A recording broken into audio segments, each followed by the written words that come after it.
Կալիֆորնիայի Չիկո քաղաքում տեղի ունեցած հրաձգության հետևանքով զոհվել է 2 մարդ, 1 երեխա վիրավորվել է։ Դեպքը տեղի է ունեցել Պյուտ շրջանի գրադարանում 18-ամյա երիտասարդը կրակ է բացել մարդկանց վրա։ Ըստ իրավապահների նա ցանկացել է կրկնել Կոլումբայն դպրոցի կոտորածը։ Պաշտոնական աղբյուրների համաձայն հանցագործը կապ չի ունեցել զոհերի հետ, նա օգտագործել է հրացան, զոհերից մեկը 74 տարեկան է, մյուսը 46, ոստիկանները հանցագործին բռնել են գրադարանի հետնամասում, երբ փորձել է հեռանալ, նա հանձնվել է առանց դիմադրության, հանցագործի մեքենայում հայտնաբերվել են 2 այլ զենքեր ևս։ Քննությունը հաստատել է, նա գործել է միայնակ, հանցագործը դպրոցը ավարտել է հունիսի 5-ին, նա ապրում էր ծնողների հետ։ Այժմ այն մասին, թե ինչ ենք պատմելու վայրկյաններ անց։ Քաղաքացիության համար պետք է վճարել գրեթե կրկնակի շատ։ Գրին քարտ ունեցողները հայտնվել են վտանգավոր սահմանին։ Հայաստանում շարունակվում են հայ-ամերիկյան զորավարժությունները, 100 տարվա ազատազրկում ցույցի համար։ Ամենաերկար պարանոցով փախստականին դեռ որոնում են Թեքսասում, իսկ թողարկման երկրորդ հատվածում կպատմենք այն ամերիկահայի մասին, որի անունը լսում եք հաճախ։ Բարև ձեզ, ես Լենա Կարապետյանն եմ, դուք միացել եք Glendale News-ին, եթե ուզում եք աջակցել մեզ, բաժանորդագրվեք մեր ալիքին եւ իհարկե անպայման լայքեք տեսանյութը, իսկ հիմա անցնենք օրվա թեմաներին։ ԱՄՆ քաղաքացիություն ստանալը շուտով կարող է գրեթե կրկնակի թանկանալ, Թրամփի վարչակազմը առաջարկել է վճարները բարձրացնել մինչև 80%-ով։ Չեղարկվելու են նաեւ զեղչերը աղքատների համար։ Փաստաթղթերի ներկայացումն անձամբ այժմ կարժենա $1330։ Նախկինում ցածր եկամուտ ունեցողները վճարել են $380, նոր առաջարկը վերացնում է այդ արտոնությունը։ Անվտանգության նախարարությունը նշում է, որ հիմնավորումները բավարար չեն, նրանք կարծում են, որ հարկատուները չպետք է սուբսիդավորեն դիմորդներին։ Իրավապաշտպանները կտրուկ քննադատել են այս նախաձեռնությունը, նրանք համարում են, որ սա ստեղծում է անհիմն խոչընդոտներ։ Այս փոփոխությունը կարող է բարդացնել շատերի իրավիճակը, դիմորդները պետք է անցնեն լեզվի եւ քաղաքացիության թեստեր։ Հավելյալ վճարներ են գանձվում նաեւ գրին քարտերի համար։ ԱՄՆ Գերագույն դատարանը որոշում է կայացրել ներգաղթի գործով պաշտպանելով Թրամփի վարչակազմի դիրքորոշումը։ Օրենքը վերաբերում է հանցագործության մեջ կասկածվողներին, գրին քարտ ունեցողները կարող են կորցնել իրենց կարգավիճակը։ Դատարանը հավանություն է տվել սահմանապահների գործունեությանը։ Կասկածյալին կարող են իր կարգավիճակից զրկել առանց նրա հանցանքը հաստատելու։ Այս որոշումը կարող է ազդել շատ մարդկանց վրա, կառավարությունը կարող է արագ սկսել արտաքսման գործընթացներ։ Գերագույն դատարանը քննում է նաև այլ հարցեր։ Դրանք կապված են քաղաքացիության եւ ապաստանի հետ։ Դատարանի վերջին որոշումը մեծ հաղթանակ է իշխանությունների համար։ Ներգաղթյալների իրավունքներն այժմ ավելի խոցելի են։ Մեծ հարցականի տակ է, արդյոք Թեհրանն ու Վաշինգտոնը կկարողանան համաձայնության գալ միջուկային թեմայի շուրջ։ Ինչպես եւ սպասվում էր, ԱՄՆ-Իրան բանակցություններում ամենասուր վեճերը շարունակվում են հենց այս ոլորտում։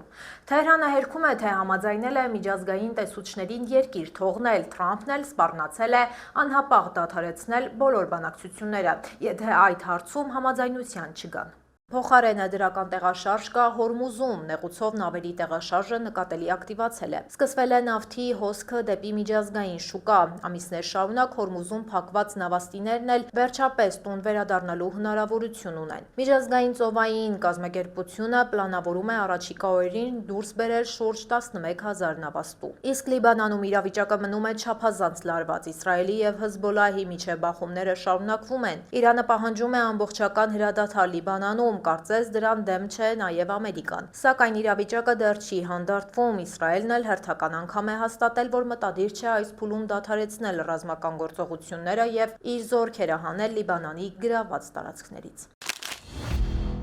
ԱՄՆ Սենատը քվեարկությամբ սահմանափակել է Իրանի դեմ պատերազմը վերսկսելու Թրամփի հնարավորությունը։ Դա հնարավոր կլիներ միայն Կոնգրեսի հատուկ թույլտվության դեպքում։ Որոշումն ընդունվել է 50 կողմ եւ 48 դեմ ձայներով, ընդ որում կողմ են քվեարկել նաեւ հանրապետականներից ոմանք։ Թրամփը սուր է արձագանքել այս քայլին, նրանք իմ աշխատանքը դարձրին ավելի բարդ, գրել է նա։ Սպիտակ տան պաշտոնյաները նվազեցրել են քվեարկության նշանակությունը, նրանք պնդում են, որ այն իրավական ուժ չունի։ Իրական մարտական գործողություններն ավարտվել են ապրիլի 7-ին, կողմերը պահպանում են հրադադարի ռեժիմը, չնայած դրան պարբերաբար լինում են փոխադարձ հարվածներ։ Հայ, ամերիկացի, ֆրանսիացի և հույն զինվորականների մասնակցությամբ Հայաստանում ավարտին է մոտենում արծիվ գործընկեր 2026 զորավարժությունը։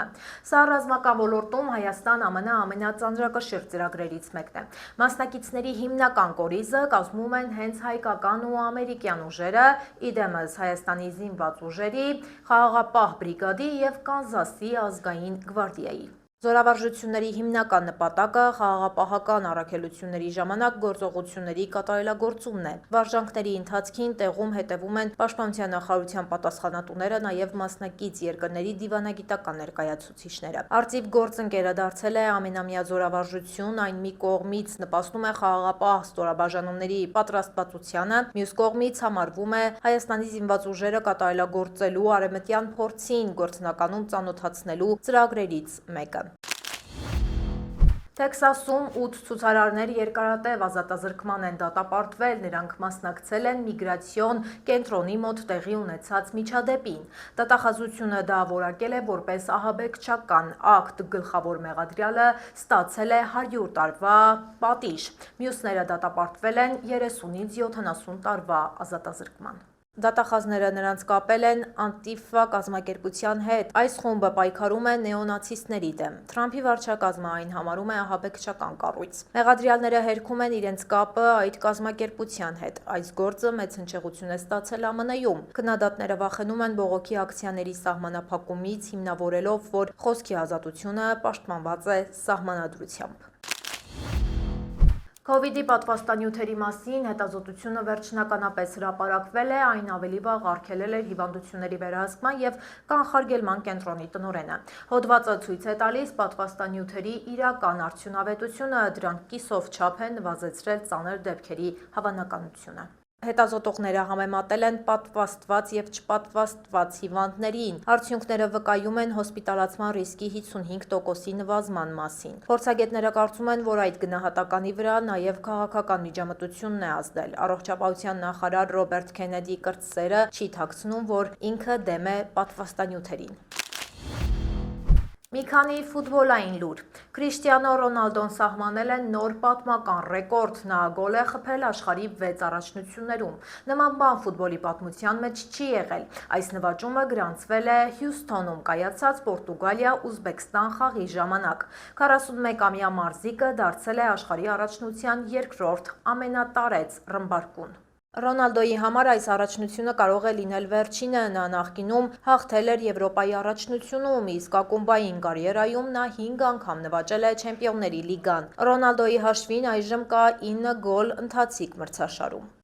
Ռեկորդ են սահմանել ամերիկացի իրավապահները մարզադաշտերի և դրանց շուրջ առգրավված դրոնների թվով։ Ընդհանուր առմամբ առգրավվել են ավելի քան 300 դրոն, որոնք հայտնվել են մարզադաշտերի մոտակայքերում։ Տրանսպորտային անվտանգության վարչությունը հաստատել է այս փաստը։ Խաղերի օրերին մարզադաշտերի շուրջ 3 ծովային մղոն շառավղով և մինչև 3000 ֆուտ բարձրության վրա դրոնների թռիչքներն արգելված են։ Ֆան գոտիների մոտ շառավիղը 1 մղոն է։ Թռիչքների համար անհրաժեշտ է հատուկ թույլտվություն, արգելքը խախտողներին սպառնում է մինչև $100,000 տուգանք։ Նրանց կարող են նաև քրեական պատասխանատվության ենթարկել։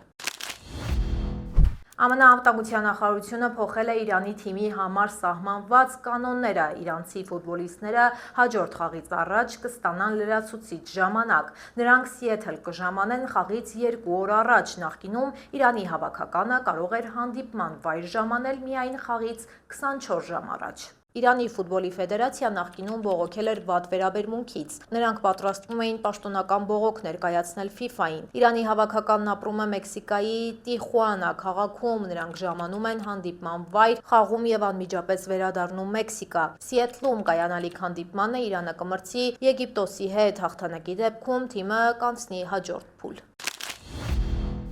Ջոն Դենվերի 1971 թվականի հիթը Country Roads-ը դարձել է աշխարհի առաջնության գլխավոր երգը։ ԱՄՆ ֆուտբոլի ֆեդերացիան այն ընտրել է որպես հաղթանակի հիմն։ Ուրբաթ օրը Սիեթլում ավելի քան 67,000 մարդ միասին երգել են այս երգը։ FIFA-ն թիմերին խնդրել էր ներկայացնել իրենց նախընտրած երգերը, ընտրվել են ամերիկյան արտիստների լավագույն ստեղծագործությունները։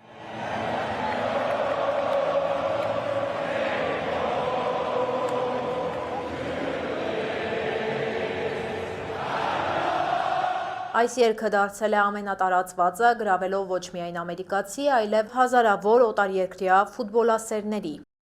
Այժմ եկեք տեղափոխվենք մեր Facebook-յան էջ, որտեղ ունենք հրապարակումներ, որոնք վստահ եմ կհետաքրքրեն ձեզ։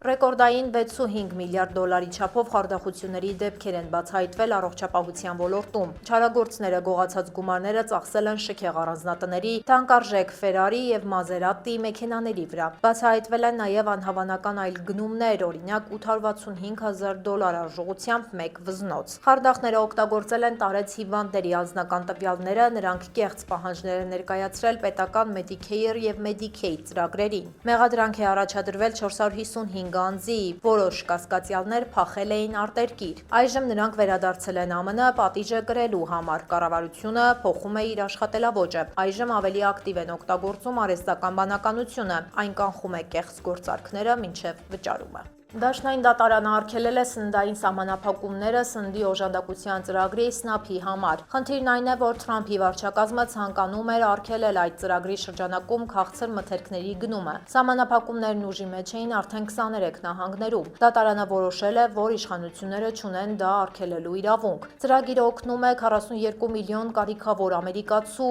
հայցվորները 5 նահանգներից են։ Գյուղատնտեսության նախարարությունը պնդում է իր մոտեցումը, համարելով, որ հարկատուների գումարները չպետք է ծախսվեն անպետք սննդի համար։ Ամեն դեպքում դատարանը վճռել է, որ առողջ սննդակարգի խրախուսումը օրենքով թույլատրված նպատակ չէ։ Սպառողներն այժմ ազատ են գնումների հարցում, արդյոք Թրամփի վարչակազմը կբողոքարկի այս որոշումը, դեռ հայտնի չէ։ Տեքսասում ոչ ավել, ոչ պակաս ընձուղտ է կորել։ Հսկայական երկարավիզ կենդանին փախել է ֆերմաներից մեկից եւ արդեն օրեր շարունակ չեն կարողանում գտնել ու վերադարձնել։ Սեփականատերը $5,000 պարգև է խոստացել նրան, ով ընձուղտին ապահով տուն կվերադարձնի։ Ենթադրաբար կենդանին պարզապես ցատկել է ցանկապատի վրայով եւ ազատության մեջ հայտնվել։ Վերջին անգամ ընձուղտին տեսել են ֆերմայից 4 մղոն հեռավորության վրա, սակայն պարզվել է, որ լուսանկարներն արված են եղել ավելի վաղ եւ կենդանին արդեն այնտեղ չի եղել։ Նույն ֆերմայում բազմաթիվ հազվագյուտ կենդանիներ են պահվում, այլ կենդանիների փախուստի մասին տեղեկություններ չկան։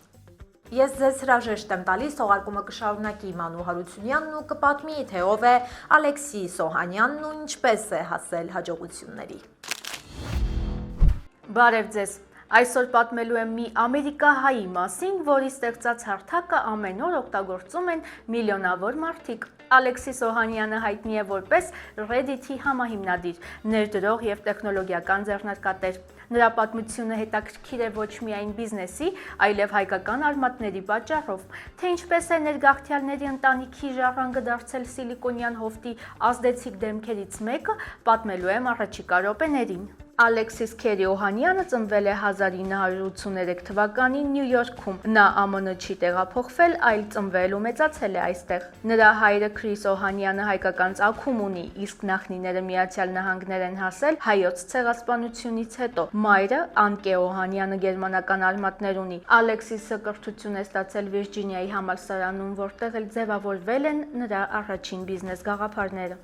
Եթե փորձենք հասկանալ Օհանյանի ազդեցության չափը, ապա պետք չէ կենտրոնանալ միայն նրա կարողության վրա։ Տեխնոլոգիական աշխարհում ազդեցությունը հաճախ չափվում է ոչ թե բանկային հաշվով, այլ ստեղծած հարթակներով։ Reddit-ը դարձել է համացանցի ամենաազդեցիկ գործիքներից մեկը։ Այդ պատճառով Օհանյանին հաճախ դասում են այն ձեռնարկատերերի շարքին, որոնք փոխել են մարդկանց առցանց հաղորդակցվելու ձևը։ Մասնագետները հաճախ Օհանյանին ներառում են տեխնոլոգիական ձեռներեցների այն ցանկի մեջ, որտեղ ընդգրկված են Մարկ Ցուկերբերգը, Սթիվ Հաֆմանը եւ տեխնոլոգիական այլ առաջնորդներ։ Իհարկե, նրանց ազդեցությունը տարբեր ոլորտներում է դրսևորվում, սակայն Reddit-ի ստեղծումը Օհանյանին դարձրել է համացանցային մշակույթի ձևավորման կարևոր մասնակից։ Կատարած ներդրումներն էլ ընդլայնել են նրա ազդեցությունը տեխնոլոգիական բազմաթիվ նախագծերում։ Օհանյանի գործարար ճանապարհը սկսվել է համալսարանն ավարտելուց անմիջապես հետո։ 2005 թվականին նա ընկերոջ Սթիվ Հաֆմանի հետ հիմնեց Reddit-ը։ Սկզբնական շրջանում նախագիծը փոքր ստարտափ էր, սակայն արագ աճեց։ 1 տարի անց այն արդեն վաճառվեց Condé Nast Media խմբին երիտասարդ հիմնադիրներին, բերելով առաջին խոշոր կապիտալը։ Reddit-ից հետո Օհանյանը չսահմանափակվեց մեկ նախագծով։ Նա մասնակցեց Hipmunk ընկերության ստեղծմանը, հետո համահիմնադրեց Initialized Capital ներդրումային հիմնադրամը։ 2021 թվականին գործարկեց 776 ընկերությունը։ Նրա ներդրումների ցանկում են տեխնոլոգիական բազմաթիվ հաջողված ստարտափներ։ Այս փուլում նա արդեն ավելի շատ ներդրող էր, քան պարզապես ստարտափի հիմնադիր։ Հաճախ կարելի է լսել, թե Ալեքսիս Օհանյանը միլիարդատեր է, սակայն հասանելի եւ վստահելի աղբյուրները նման գնահատական չեն տալիս։ Տարբեր ֆինանսական հրապարակումներ նրա կարողությունը գնահատում են մոտ 150 միլիոն դոլար, այսինքն նա շատ հարուստ գործարար է, բայց ներկայումս միլիարդատեր չէ։ Օհանյանի հաջողության հիմքում ոչ միայն Reddit-ն է, այլև վաղ փուլում կատարված ներդրումները։ Նրա հիմնադրած եւ ղեկավարած ֆոնդերը ներդրումներ են կատարել մի շարք տեխնոլոգիական ընկերություններում։ Ներդրումային աշխարհում նա հայտնի է հեռանկարային նախագծերը վաղ փուլում նկատելու ունակությամբ։ Այդ մոտեցումն է տարիների ընթացքում զգալիորեն ավելացրել նրա կարողությունն ու հեղինակությունը։ Տեխնոլոգիական նորարարությունների թեմայով խոսելիս առաջին հերթին պետք է հիշել Reddit-ը։ Հարթակը դարձավ համայնքային բովանդակության եւ օգտատերերի ինքնակառավարման յուրօրինակ մոդել։ Օհանյանը նաեւ ակտիվ պաշտպանել է բաց ինտերնետի գաղափարը եւ նորարարական ստարտափների զարգացումը։ Նրա գործունեությունը մեծ ազդեցություն է ունեցել ժամանակակից թվային մշակույթի ձևավորման վրա համաշխարհային մասշտաբով։ Ալեքսիս Օհանյանի անձնական կյանքը եւս հաճախ հայտնվում է մամուլի ուշադրության կենտրոնում։ 2017 թվականին նա ամուսնացավ թենիսի լեգենդ Սերենա Ուիլյամսի հետ։ Զույգն ունի 2 դուստր։ Օհանյանը հայտնի է կանանց սպորտին ցուցաբերած աջակցությամբ եւ այդ ոլորտում իրականացրած ներդրումներով։ Ընտանիքը հաճախ ներկայացվում է որպես սպորտի եւ տեխնոլոգիաների ազդեցիկ միավորում։ ԱՄՆ-ում ծնված ու հաջողության հասած լինելով Ալեքսիս Օհանյանը մշտապես ընդգծում է իր հայկական ծագումը։ Նա բազմիցս այցելել է Հայաստան, աջակցել հայկական նախաձեռնություններին։ Նա համաշխարհային տեխնոլոգիական վերնախավում իր հաստատուն տեղն ապահոված հայերից մեկն է։ Իսկ նրա կենսագրությունը համաշխարհային պատմության մեջ հայկական երանգներ ապահոված մեր հերթական հայրենակցի պատմությունն է։ Այսօրվա համար պատրաստել էինք այսքանը։ Եթե դեռ չեք հասցրել դիտել մեր նախորդ թողարկումը, ապա կարող եք անցնել հենց այս հղումով, իսկ մենք կսպասենք ձեր լայքերին եւ մեկնաբանություններին։ Կհանդիպենք վաղը ժամը 5-ին։ Հաջողություն։